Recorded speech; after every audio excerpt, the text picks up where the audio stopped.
Представьте себе тишину. Такую тишину, что слышно, как кровь гудит в ушах.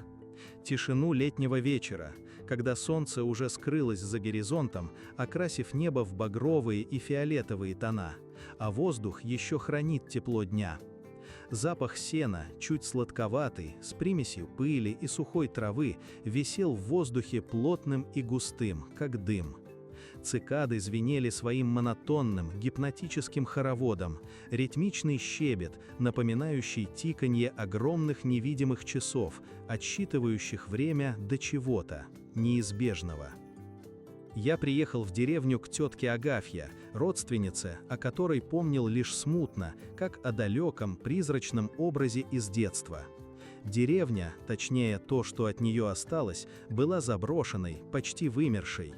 Дома, когда-то жилые, теперь стояли полуразрушенные, облепленные плющом и диким виноградом, с провалившимися крышами и выбитыми стеклами. Они напоминали скелеты, обнаженные зубы которых, почерневшие от времени оконные проемы, зловеще ухмылялись в наступающих сумерках. Тетя Агафья встретила меня на крыльце своего дома, старого, с просевшей крышей и покосившимися стенами, но все еще держащегося на своем крест-накрест срубленном остове. Дверь скрипнула так пронзительно, что я вздрогнул. Она извинилась за шум, ее голос был тихий, хрипловатый, как шелест сухих листьев. В глазах глубокие, как колодцы, провалы бесконечной печали. Дом пах сыростью, старой древесиной и чем-то еще, неуловимым, но упорно напоминающим запах застоявшейся воды и земли. Пол скрипел под ногами, каждый шаг отзывался целой симфонией хруста и стонов. Чувствуете, как холодок по коже? Это не только от сырости, это предчувствие. Тетка Агафья уложила меня в гостевой комнате, маленькой, душной, с пожелтевшими от времени обоями, на которых едва различимы были следы былых рисунков. Окно было открыто, и в комнату вливался теплый ночной воздух, наполненный пением цикад. Но даже этот приятный шум не мог заглушить странное чувство беспокойства, которое стало расти во мне с каждой минутой. Перед сном тетя Агафья, уже лежа в своей кровати, сказала что-то, что я сначала пропустил мимо ушей. Она говорила о местной примете, о старых качелях на опушке леса. «Если услышишь скрип качелей ночью, беги», – прошептала она. Голос ее был едва слышен, потерялся в шуме ночи. Я отмахнулся, назвав это суеверием, старой бабьей сказкой. Но глубоко внутри меня уже зародилось сомнение. Я пытался убедить себя в том, что это всего лишь причуды воображения, навязанные атмосферой этого заброшенного места. Но в темноте комнаты, окруженной тишиной, прерываемой лишь пением цикад и скрипом старого дома, я чувствовал, как эта примета вползает в мое сознание, словно холодный паук, пробирающийся по жилам. Каждая доска дома казалась мне живой, каждый скрип – предвестником чего-то ужасного. Запах сырости стал резче, а в воздухе появилась еще одна нота – запах плесени и гнилой земли, запах чего-то мертвого. Я лежал в кровати, слушая тишину, стараясь не думать о качелях. Но все равно, в каком-то подсознательном уровне я прислушивался ко всем звукам ночи, к шуму ветра, к пению цикад, к скрипу старого дома и к чему-то еще, к какому-то неуловимому звуку, который был слишком тихим, чтобы его услышать, но слишком ясным, чтобы его игнорировать. И вот тут ловушка захлопнулась. Неожиданно, в глубине ночной тишины, я услышал этот звук. Он был едва слышен, похож на шепот ветра в листве, на скрип сухих сучьев. Но я знал, что это не ветер. Это был скрип качелей. Медленный, ритмичный, гипнотизирующий скрип. Скрип, который заставил меня вскочить с кровати, сердце мое забилось, как дикий заяц в селках. Я встал, дрожа от холода и страха. Воздух стал тяжелее, а запах гнилой земли усилился. Цикады замолчали. По комнате разлилась липкая, невыносимая тишина, в которой я все четче слышал скрип качелей. С каждым скрипом мой страх растал, заполняя меня до краев. Он был не просто страх, а безысходное, ужасное ощущение беспомощности и предначертанной гибели. Я стоял, прижимаясь к стене, наблюдая, как в окне пляшут тени, и все четче слыша скрип. Он был слишком близко, слишком реален, чтобы его можно было списать на воображение. Самое страшное было не то, что я услышал, а то, что я понял. Я понял, что это не просто примета, не просто старая легенда. Это было предупреждение, и я был уже в ловушке. Я не побежал, я не мог, я был парализован страхом. Я стоял и слушал скрип качелей, зная, что он приближается, что он неотвратим. И в этой безвыходной ситуации, окруженной густой ночной тьмой, наполненной звуком скрипящих качелей, я понял, что тетя Агафья была права, и что бежать было уже поздно. Представьте себе тишину. Ту самую, густую, ночную тишину, когда даже собственное дыхание кажется слишком громким. Окна зашторены, в комнате царит полумрак, пронизанный лишь бледным светом луны, пробивающимся сквозь щели в ставнях. Вы лежите в постели, уже давно заснули или нет? Граница между сном и явью размывается, как тушь на старой, пожелтевшей фотографии. Чувствуете, как холодок по коже? Не от сквозняка, нет, это что-то другое. Сначала едва уловимый шелест листвы за окном. Ветер играет с ветвями старой ивы, касаясь их своими холодными пальцами. Затем удаленный собачий лай, глухой и протяжный, такой, какой слышишь только в глубокой, непроглядной ночи. Звуки эти привычны, знакомы, они не должны вызывать беспокойства. Но появляется еще один звук. Тихий, низкий, глухой скрип.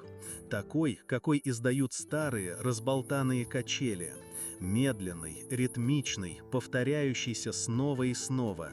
Сначала вы пытаетесь его игнорировать. Ветер, думаете вы, он играет с чем-то там, за домом. Или животные, совы, крысы, что угодно, только не этот навязчивый, жуткий скрип. Но он не прекращается. Наоборот, становится все отчетливее, все настойчивее. И вместе с ним ощущение нарастающей тревоги. Она сжимает грудь, заставляет сердце биться быстрее, как пойманная в ловушку птица. Вы пытаетесь сосредоточиться на чем-то другом, на рисунке на потолке, на ощущении простыни под собой, на собственном дыхании, но скрип качелей преследует вас, просачивается в ваши мысли, как яд в кровь. И вот тогда вы начинаете слышать шепот. Сначала он еле различим, похож на шорох листьев, на свист ветра. Но постепенно слова начинают вырисовываться из этого хаотичного потока звуков. Они невнятны, неразборчивы, похожи на обрывки забытых снов. Они доносятся будто из-за стены, из-за того места, где заканчивается ваша реальность и начинается что-то еще. Что-то, чего вы не можете понять, но инстинктивно боитесь. Холодный пот покрывает вашу кожу. Вы чувствуете, как напрягаются мышцы, как тело прижимается к постели, словно пытается стать невидимым, исчезнуть. Сердце колотится в груди, как загнанный лось. Вы зажмуриваете глаза, затыкаете уши подушкой, но скрип качелей и неразборчивый шепот продолжают преследовать вас, проникая сквозь всяческие преграды, как призраки через стены. Воздух в комнате становится гуще, тяжелее. Он пахнет сыростью, гнилью, землей и чем-то еще, неизъяснимым, ужасающим. Вы чувствуете, как липкий холод проникает в ваши кости, застывая в них ледяными кристаллами. Кажется, что в комнате становится темнее, хотя луна светит с неизменной силой. Вы начинаете ощущать присутствие чего-то невидимого, непостижимого. Что-то наблюдает за вами, дышит вам в затылок. Скрип качелей становится чаще, быстрее. Шепот усиливается, обретает некую форму, хотя различить слова по-прежнему невозможно.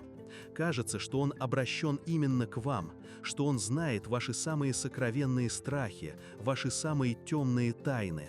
Вы пытаетесь крикнуть, но в горле стоит ком. Вы хотите вскочить, выбежать из комнаты, из дома, убежать как можно дальше от этого ужаса, но тело отказывается слушаться. Оно парализовано страхом, оцепенело от ужаса. И вот тут ловушка захлопнулась. Вы заперты в этой комнате, в этом кошмаре. Скрип качелей и шепот – это ваш новый фоновый шум, ваше новое существование. Вы понимаете, что больше ничего не сможете сделать. Вы останетесь здесь, наедине с этим неизъяснимым ужасом, пока не наступит утро, или конец времени, или что-то еще хуже. Вы чувствуете шершавую поверхность подушки под щекой. Она холодная, влажная, прилипшая к лицу. Запах сырости и гнилостного распада пропитывает вас насквозь. В ушах только скрип качелей и шепот, который говорит ваше имя, шепчет его с ужасающей нежностью, с холодной, мертвенной лаской. И самое страшное было не то, что вы увидели, а то, что вы поняли. Поняли, что это лишь начало долгого, бесконечного кошмара, из которого нет спасения, нет выхода, только бесконечный, глухой скрип и шепот, всегда шепот, близкий, холодный, удушающий шепот. Он везде, он внутри, он вы. И этот скрип, этот вечный скрип качелей, он никогда не прекратится, никогда. Представьте себе тишину, ту самую глухую, проникающую в кости, когда даже собственное дыхание кажется слишком громким. Тишину, которую нарушает лишь едва слышный скрип качелей. Вы, конечно, не поверили. Кто ж поверит в глупые деревенские страшилки? А я вот поверил. Слишком поздно. Враг со мной начался как обычное расследование. Заказчик – местный детектив, человек с измученным лицом и взглядом, который видел слишком много. Его внук, мальчик лет 10, пропал. Последнее, что помнила няня – скрип качелей у старого заброшенного дома на окраине деревни ночью. Сначала я посмеялся. Качели? Серьезно? Но детектив упрямо смотрел на меня, и в его глазах я увидел нечто большее, чем просто профессиональная забота. Видел страх. Тот самый первобытный, ледяной страх, который заставляет волосы на затылке вставать дыбом. И тогда я согласился. Ночь была как чернила. Густая, липкая темнота, давящая своей абсолютной непроницаемостью. Безлунная, беззвездная, словно сам мир решил скрыть от меня правду. Воздух был тяжелым, влажным, пахнущим сыростью и гнилью, запахом заброшенных вещей, застоявшейся жизни и чем-то еще, чем-то, что я не мог опознать, но что заставляло мурашки бегать по коже. Чувствуете, как холодок по коже? Это только начало. Скрип качелей стал громче, настойчивее, как будто кто-то специально тянул за цепи, заставляя их стонать и скрипеть в этом жутком ночном концерте. Я попытался убедить себя, что это просто ветер, что это всего лишь старые, разболтанные качели, что я трачу свое время на пустяки. Но внутри, глубоко внутри, что-то шептало другое, что-то холодное, липкое, предупреждающее. Дома стояли на большом расстоянии друг от друга, окруженные темнотой, словно острова в море ночи. Казалось, что сама земля дышит, издавая глухие стоны и вздохи. Я шел, стараясь не наступать на сучья и камни, слушая, как под моими ногами хрустит сухая листва, предательски извещая о моем приближении. Наконец, я увидел их. Старые, ржавые качели, покачивающиеся сами по себе. Их металлическая поверхность была покрыта коркой ржавчины, словно старые раны, не заживающие веками. Цепи скрипели, издавая звуки, которые в тишине ночи казались пронзительными и ужасающими. Они качались медленно, ритмично, как дыхание некоего гигантского, невидимого существа. И тут я заметил следы. На земле возле качелей были следы. Необычные следы. Что-то липкое, темное, словно размазанная грязь, но с какими-то неправильными включениями, будто в ней были растворены кусочки чего-то. Запах сырости и гнили стал еще сильнее, перемешиваясь с еще более мерзким амбре, не поддающимся определению. Это был запах смерти, старый, затяжной, поглощающий. Я опустился на колени, прикоснулся к земле пальцем. Она была холодной, липкой, и я почувствовал на своей коже нечто похожее на небольшие бугорки, которые сразу же свернулись в нечто более твердое. Я отдернул руку, с трудом отмывая с нее это нечто. В темноте начали появляться силуэты. Сначала я думал, что это деревья, но они двигались слишком быстро, слишком плавно. Они были высокими, худыми, словно тени, протянувшиеся из самой глубины ночи. Я сделал шаг в их сторону, решившись наконец разобраться в этом кошмаре, но как только я приблизился, они исчезли. Растаяли как дым, оставив после себя только тяжелую, давящую тишину. Самое страшное было не то, что я увидел, а то, что я понял. Скрип качелей продолжался. Он стал не просто звуком, а символом чего-то бесконечно большого и ужасающего. Он проникал в самую глубину моей души, вызывая не просто страх, а глубокое, всепоглощающее отчаяние. Я знал, что это не просто качели, это был призыв из тьмы. И я, похоже, был слишком близко, чтобы отказаться от приглашения. Тишина. Теперь это была не просто тишина. Это было предвкушение. Предвкушение чего-то неизбежного, ужасающего, но в то же время неизбежно привлекательного. Скрип качелей слышен все четче, и я знаю, что это не ветер. Это звук чего-то живого, чего-то ждущего. Что-то ждущего меня. Я огляделся. Темнота оказалась еще гуще, еще более бездонной. Запах гнили стал невыносимым. Скрип качелей, он сводил меня с ума. Он становился частью меня, проникал в мои кости, в мои мысли, в саму суть моего существования.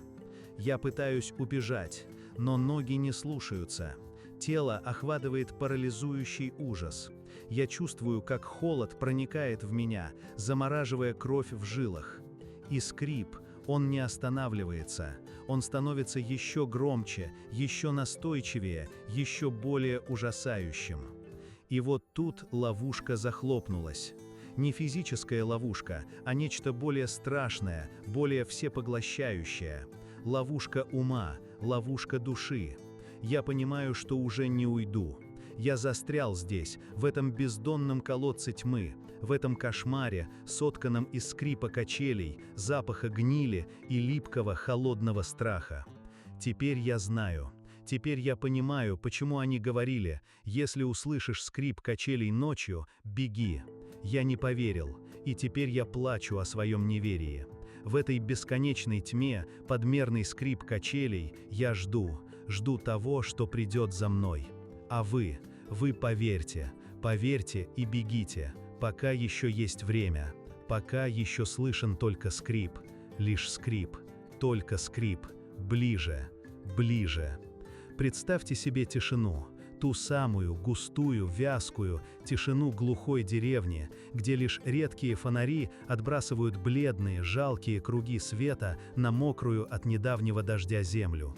Воздух тяжелый, пахнет сыростью и прелой листвой, а в ноздри пробирается что-то еще. Запах старой, застоявшейся крови, едва уловимый, но настолько противный, что сводит зубы. Я шел по этой дороге. Изначально это был обычный, ничем не примечательный вечерний поход. Хотелось тишины, уединения. После душного города эта глушь казалась благодатью. Только вот благодать эта оказалась иной. Сначала был скрип. Тихий, еле слышный скрип качелей, раскачивающихся сами по себе где-то в глубине сада, за высоким корявым забором. Я остановился.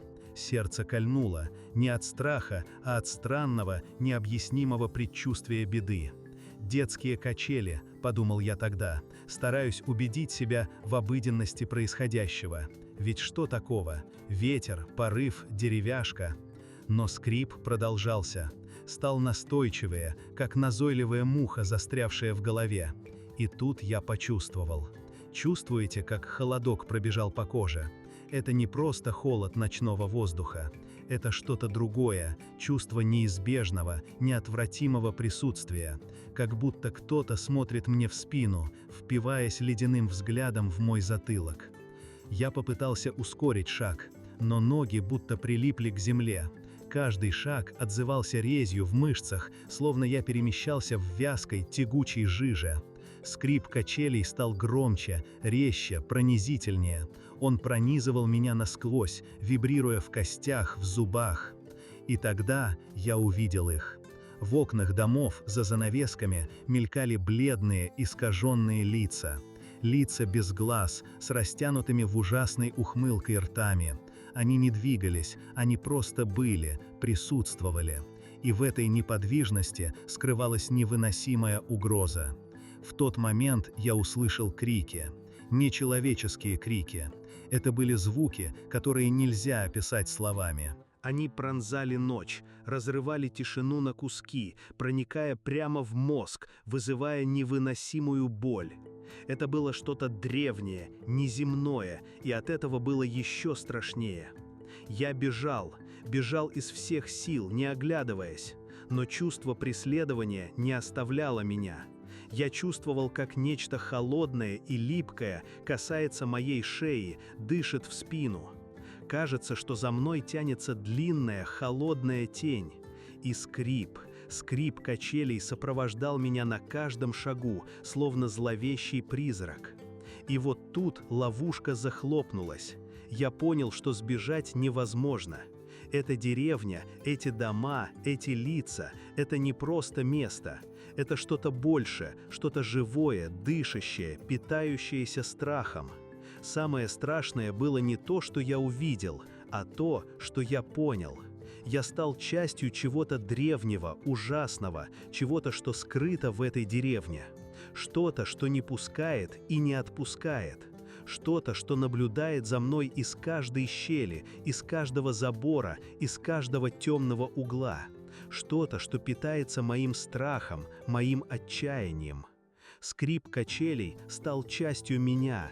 Он внутри меня, в моем сердце, в моем разуме. Он навсегда. И я знаю, что это только начало. Начало чего-то невообразимо ужасного. Чувствуете? Этот холод, он уже в вас. И скрип, вы тоже его слышите? Он становится громче, ближе. Теперь вы тоже часть этого, и вы никогда не сможете убежать. Никогда.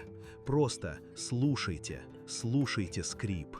Представьте себе тишину глухую, давящую, такую, что, кажется, сама темнота застыла, сгустившись до осязаемой субстанции. Воздух тяжелый, влажный, пахнет прелой листвой и чем-то еще, чем-то сладко-гнилостным, напоминающим забытый в подвале фрукт.